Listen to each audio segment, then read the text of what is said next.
Value investing को follow करके Warren Buffett ने बिलियंस कमाए और आप भी इसी स्ट्रेटजी के साथ मार्केट में इन्वेस्ट कर सकते हैं with the help of value funds. Value funds में फंड मैनेजर उन स्टॉक्स को पिक करता है जो अपनी इंट्रिंसिक वैल्यू के आसपास होते हैं। तो इस वीडियो में रिव्यू और कंपेयर करेंगे मार्केट के 5 पॉपुलर वैल्यू फंड्स को।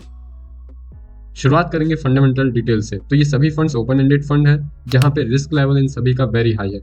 फंड साइज की बात करें तो सबसे बड़ा फंड आईसीआईसीआई प्रूडेंशियल का है 39,376 करोड़ का। वहीं सबसे छोटा निपन इंडिया का है 6,996 करोड़ का। जनरली देखा गया है इन्वेस्टर वो फंड पसंद करते हैं जिसका फंड साइज एवरेज हो। हालांकि फंड साइज का उसके रिटर्न पे बुरा इफेक्ट पड़ता है कि नहीं, इस पे सबके अलग व्यूज हैं। आगे डिटेल्स को देखते हैं। तो वैल्यू रिसर्च रेटिंग आपको एक बेसिक इंडिकेशन देती है कि कौन सा फंड बेटर है। रेटिंग की बात की जाए तो बंधन की 4, एचएसबीसी की 3 स्टार, आईसीआईसीआई की 5 स्टार, निपन की 3 स्टार और टाटा की 3 स्टार है। हालांकि हम किसी भी एक मैट्रिक पे डिपेंड होकर किसी फंड को सेलेक्ट नहीं कर सकते। कोशिश करें ज्यादा से ज्यादा फैक्टर फंड की तरफ ही हो। 5 ईयर कैटेगरी रैंकिंग को देखें, यानी कि वैल्यू फंड की कैटेगरी में जितने भी फंड हैं उन सबको कंपेयर करें और उन्हें रैंकिंग दें। तो बंधन की रैंक है 6, एचएसबीसी की है 4th, आईसीआईसीआई की है 3rd, निपन की है 5th और टाटा की है 11th। और इन सभी का बेंचमार्क है S&P BSE 500। आगे इन्वेस्टमेंट डिटेल्स को देखते हैं। तो बंधन में आप अपनी एसआईपी 100 रुपए से शुरू कर सकते हैं। वहीं लमसम में यही अमाउंट 1000 रुपीज रहेगा और इन फंड्स में कोई लॉक इन पीरियड नहीं रहेगा।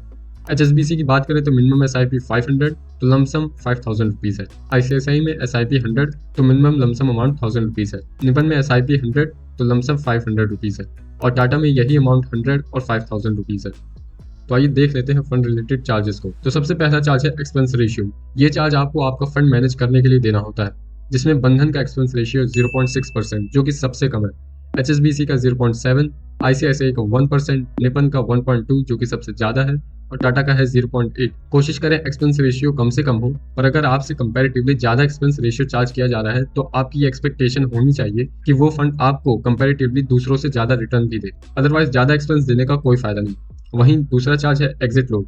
एग्जिट लोड आपको तब देना पड़ता है अगर आप एक तय पीरियड से पहले अपने फंड से अपनी इन्वेस्टमेंट को बाहर निकाल लेते हैं, जो कि इन सभी फंड में है 1% अगर आप अपनी इन्वेस्टमेंट को विद इन 1 ईयर रिडीम कर लेते हैं। इसे ऐसे समझ सकते हैं कि माना आपने 1 लाख की इन्वेस्टमेंट की और आप उसे 1 साल के अंदर ही रिडीम कर लेते हैं, तो आपको अपनी इन्वेस्टमेंट का 1% यानी कि 1000 रुपीज एज एग्जिट लोड देना होगा।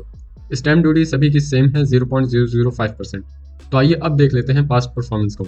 इससे पहले इस स्लाइड को समझ लीजिए। तो लेफ्ट हैंड साइड पे हमने बेंचमार्क के रिटर्न्स को दिया है और राइट हैंड साइड पे है इस कैटेगरी के रिटर्न, यानी कि वैल्यू फंड कैटेगरी में जितने भी फंड्स हैं उन सब का एवरेज रिटर्न आपको यहाँ पे दिखेगा। सबसे नीचे आपको ये पता चलेगा कि अगर आप 1 लाख की इन्वेस्टमेंट करते हैं तो वो पिछले 3 साल में कितनी हो जाती। तो बेंचमार्क की बात करें तो 1 साल में 39.8%, 3 साल में 19.3%, 5 साल में 19% का रिटर्न दिया है। वहीं कैटेगरी एवरेज की बात करते हैं तो 1 साल में 48.7%, 3 साल में 23.9% और 5 साल में 21.2% का रिटर्न दिया है। तो आइए अब जानते हैं बंधन के रिटर्न को। तो 1 साल में 45.2%, 3 साल में 28.1% और 5 साल में 22.9% का रिटर्न दिया है। और यहाँ पे आपकी 1 लाख की इन्वेस्टमेंट 3 साल में 2.8 लाख हो जाती। एचएसबीसी को देखें तो 1 साल में 52.9%, 3 साल में 27.6% और 5 साल में 23.2% का रिटर्न दिया है और यहाँ पे आपकी इन्वेस्टमेंट 2.8 लाख होती। आईसीआईसीआई में 1 साल में 42.9%, 3 साल में 27.4% और 5 साल में 23.8% का रिटर्न दिया है और यहाँ पे आपकी इन्वेस्टमेंट 2.9 लाख होती। निपन में 1 साल में 55.7%, 3 साल में 26% और 5 साल में 22.9% का रिटर्न दिया है। अगेन यहाँ पे आपकी इन्वेस्टमेंट 2.8 लाख हो जाती। और लास्ट में टाटा की बात करें तो 1 साल में 48.2%, 3 साल में 23.7% और 5 साल में 20.1% का रिटर्न दिया है और यहाँ पे आपकी इन्वेस्टमेंट 2.5 लाख होती। तो इस पूरी स्लाइड को कंपाइल करें तो हमें दिखता है कि 1 साल में सबसे अच्छे रिटर्न निपन ने दिए हैं 55.7% के, देन 3 साल में बंधन ने दिए 28.1% के। पर लॉन्ग टर्म में देखा जाए तो भले ही आईसीआईसीआई ने शॉर्ट टर्म में सबसे कम रिटर्न दिया हो 42.9% का, पर लॉन्ग टर्म में यानी 5 ईयर में सबसे अच्छे रिटर्न इन्हीं के रहे 23.8% के, जिसकी वजह से आपको अपनी इन्वेस्टमेंट पे सबसे अच्छे रिटर्न इन्हीं के साथ मिलते। तो वहीं लॉन्ग टर्म में सबसे बुरे रिटर्न टाटा के हैं 20.1% के। पर सिर्फ पास्ट परफॉर्मेंस देख के किसी फंड में इन्वेस्ट कर देना कभी भी एक अच्छा डिसीजन नहीं होगा। इसलिए आगे हम बात करेंगे कुछ क्रूशियल रेशियोज की, जिन्हें समझ के आप अपने फंड की फ्यूचर परफॉर्मेंस का अंदाजा जरूर लगा सकते हैं। तो आइए जानते हैं 8 क्रूशियल रेशियोज के बारे में। तो सबसे पहले रेशियो है पी और पीबी रेशियो। पी और पीबी रेशियो आपके फंड में जितनी भी होल्डिंग्स हैं उनके पी और पीबी रेशियो का एवरेज होता है। ये आपको फंड का इन्वेस्टमेंट स्टाइल बताते हैं। तो बंधन के पी की बात करें तो 22.8, एचएसबीसी की 18.8, आईसीआईसीआई का 16.9, निपन का 20.5 और टाटा का 14 है।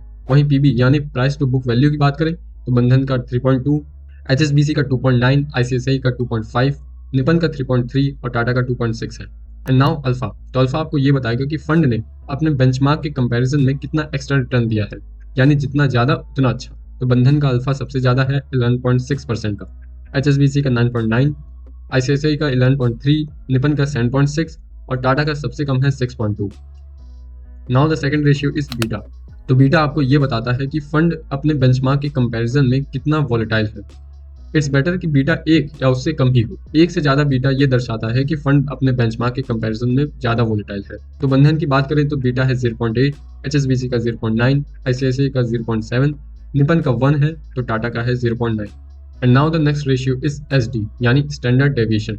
तो स्टैंडर्ड डेविएशन से आप ये अंदाजा लगा सकते हैं कि आपकी इन्वेस्टमेंट कितने रिस्क पे है। जितना स्टैंडर्ड डेविएशन हाई होगा आपका फंड उतने ज्यादा वॉलेटाइल होगा, यानी एसडी जितना कम उतना अच्छा। तो बंधन का एसडी है 13.5, एचएसबीसी का भी है 13.5, आईसीआईसीआई का है 11.1 जो कि सबसे कम है, निपन का सबसे ज्यादा स्टैंडर्ड डेविएशन है 14 का, टाटा का है 12.5। और अब बारी आती है शार्प रेशियो की। तो शार्प रेशियो बेसिकली आपको ये बताता है कि आपके फंड ने जो रिटर्न जनरेट किया है उसके लिए उसने कितना रिस्क लिया है। तो शार्प रेशियो जितना ज्यादा होगा उतना अच्छा। तो बंधन का शार्प रेशियो है 1.6, एचएसबीसी का है 1.5, आईसीआईसीआई का है 1.8 जो कि सबसे ज्यादा है, और फिर आता है निपन और टाटा का जिसका 1.4 है जो कि सबसे कम है। और अब बारी आती है सॉर्टिनो रेशियो की।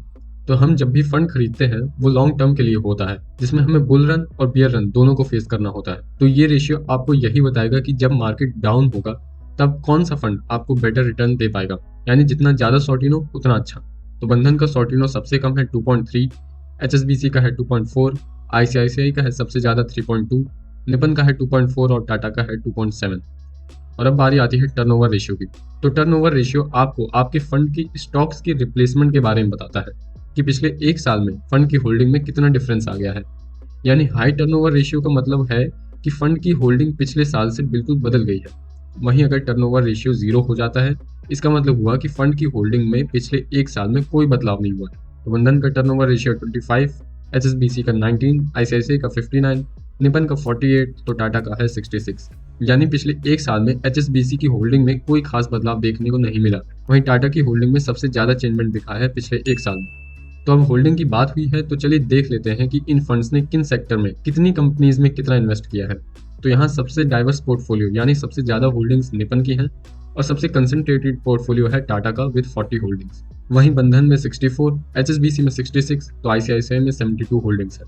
और इन फंड्स की टॉप 10 होल्डिंग की बात करें तो बंधन की टॉप 10 होल्डिंग्स ने इस फंड की 30% वैल्यू को होल्ड कर रखा है। वहीं एचएसबीसी में ये परसेंटेज है 30.8, आईसीआईसीआई में 54%, निपन में 34 और टाटा में है 44। अब इनकी कैटेगरी देखें तो सबसे डाइवर्स पोर्टफोलियो हमें एचएसबीसी का दिखता है क्योंकि इन्होंने 50% लार्ज कैप में, 39% मिड में तो 11% स्मॉल में इन्वेस्ट किया है। वहीं सबसे हैवीली इन्वेस्ट किया है लार्ज कैप में आईसीआईसीआई ने, क्योंकि इन्होंने मिड में सिर्फ 11% तो स्मॉल में सिर्फ 2% का इन्वेस्टमेंट किया है। और बाकी को आप वीडियो पॉज करके भी देख सकते हैं।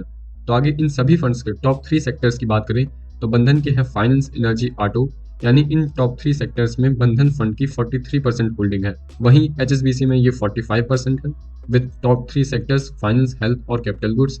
आईसीआईसीआई में है 54%, निपन में है 52 और टाटा में है 56। यानी टाटा सबसे कंसंट्रेटेड पोर्टफोलियो सेक्टर वाइज भी दिख रहा है क्योंकि यहाँ पे टॉप 3 सेक्टर से जो होल्डिंग्स निकलती हैं वो फंड की 56% है। तो आइए अब देख लेते हैं इन सभी फंड्स के प्रोज एंड कॉन्स को। तो बंधन के प्रोज की बात करें तो 4 स्टार वैल्यू रिसर्च रेटिंग है, सबसे कम एक्सपेंस रेशियो आपको देना होगा 0.6% का, हाईएस्ट 3 ईयर रिटर्न है और हाईएस्ट अल्फा है 11.6% का। कॉन्स की बात करें तो स्टैंडर्ड डेविएशन हाई है 13.5% का, यानी ये फंड काफ़ी वॉलेटाइल रहेगा। एचएसबीसी की बात करें तो कैटेगरी डाइवर्सिफिकेशन सबसे ज़्यादा इसी में है। कॉन्स की बात करें तो 3 स्टार वीआर रेटिंग है और इसका भी हाईएस्ट स्टैंडर्ड डेविएशन है 13.5% का। आईसीआईसीआई को देखते हैं तो 5 स्टार वैल्यू रिसर्च रेटिंग है, 5 ईयर कैटेगरी रैंकिंग 3 है, हाईएस्ट 5 ईयर रिटर्न है, यानी कि लॉन्ग टर्म में सबसे अच्छा परफॉर्मेंस इसी फंड का रहा है। हाई अल्फा है 11.3% का, लोवेस्ट स्टैंडर्ड डेविएशन है, यानी कि आपकी इन्वेस्टमेंट में कंपैरेटिवली कम वॉलेटिलिटी होगी। हाईएस्ट शार्प रेशियो है, यानी कि कम रिस्क पे ज़्यादा रिटर्न दिया गया है। हाईएस्ट सॉर्टिनो है 3.2% का। वहीं कॉन को देखते हैं तो हाई एक्सपेंस रेशियो है 1% का। अब यहाँ पे आपको ये कॉन लग सकता है पर एक्चुअल में ऐसा है नहीं, क्योंकि इन्होंने अल्फा रिटर्न भी बहुत अच्छा दिया है, जिस वजह से ये एक्सपेंस रेशियो चार्ज करने में कोई बुराई नहीं है। पर वहीं शॉर्ट टर्म की बात की जाए तो 1 साल के रिटर्न सबसे कम रहे हैं। निपन इंडिया को देखते हैं तो आप सिर्फ 100 रुपये से एसआईपी और 500 रुपये से लमसम इन्वेस्टमेंट शुरू कर सकते हैं। वहीं हाईएस्ट 1 ईयर रिटर्न इन्हीं का रहा है। कौन की बात करें तो हाईएस्ट एक्सपेंस रेशियो है 1.2% का और हाईएस्ट स्टैंडर्ड डेविएशन है 14% का। अब बात कर लेते हैं टाटा की, तो हाई कैटेगरी डाइवर्सिफिकेशन है। वहीं कौन में देखें तो 3 स्टार वैल्यू रिसर्च रेटिंग है। 5 ईयर कैटेगरी में रैंकिंग 11th है। लोवेस्ट 3 ईयर और 5 ईयर रिटर्न है और लोवेस्ट अल्फा है 6.2% की। और हमने ऐसे ही small cap, mid cap, large cap और भी कई तरीके के म्यूचुअल फंड्स को कंपेयर किया है, जिन्हें आप यहाँ से देख सकते हैं। और आगे आने वाले फंड कंपैरिजन के लिए चैनल को सब्सक्राइब कर लें। बाकी आगे की बातें होंगी इन्हीं वीडियोस पे।